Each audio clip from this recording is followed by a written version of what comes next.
et avec Guillaume Tabar à 8h11 pour l'éditorial avec Le Figaro.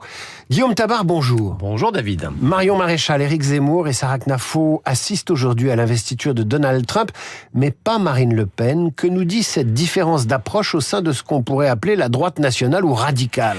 Écoutez, le cas Trump offre effectivement le moyen à ces différentes mouvances de se différencier, mais il faut d'abord souligner une différence de statut. Il y a ceux aujourd'hui qui sont invités directement par Donald Trump. Ce sont principalement pour l'Europe des chefs de gouvernement, comme Giorgia Meloni ou Viktor Orban. Et puis il y a ceux qui sont présents parce qu'invités par différents canaux parallèles ou secondaires.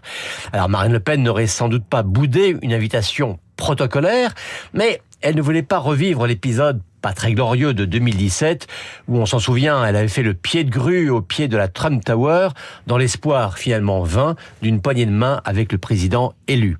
À l'inverse, Marion Maréchal ou Éric Zemmour et Sarah Knafo, eux, ont tout à gagner.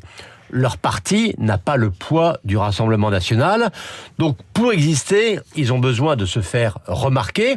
Et quoi de mieux pour se faire remarquer que d'être présent à Washington pour l'investiture du président de la première puissance mondiale.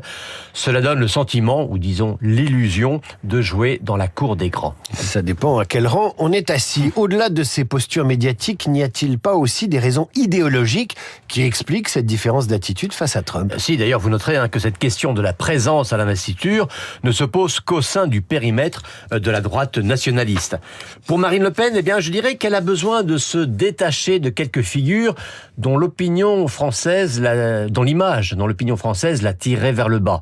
C'est vrai pour Trump, Elle était fanat en 2016, mais aujourd'hui, elle ne veut pas être associée aux dérives de l'assaut contre le Capitole, par exemple. Puis c'est évidemment vrai pour Poutine.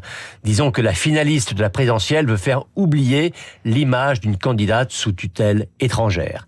Zemmour, Sarah Knafo ou Marion Maréchal, eux, ils veulent au contraire être identifiés à celui qui incarne une droite franchement libérale, même si c'est un libéralisme très nationaliste, libéralisme que n'est pas le RN, et qui mène un combat Trump, un combat civilisationnel, notamment contre le wokisme.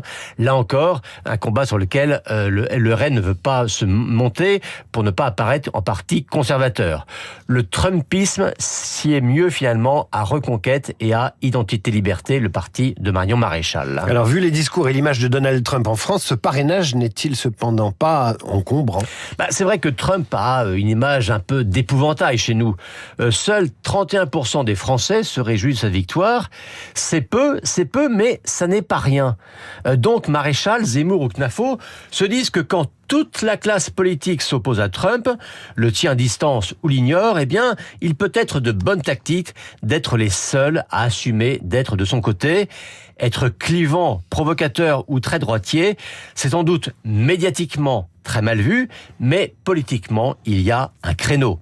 Et puis, comme 41% des sympathisants du RN approuvent Trump, mais que Marine Le Pen, elle, ne se revendique plus du Trumpisme, Reconquête ou Marion Maréchal font le pari que cet électorat-là leur sera reconnaissant de ne pas céder au politiquement correct, sous-entendu contrairement à Marine Le Pen. L'éditorial de Guillaume Tabar, que vous retrouvez sur l'application Radio Classique. Vous retrouvez également Guillaume sur lefigaro.fr en vidéo et puis sur la chaîne YouTube de Radio Classique.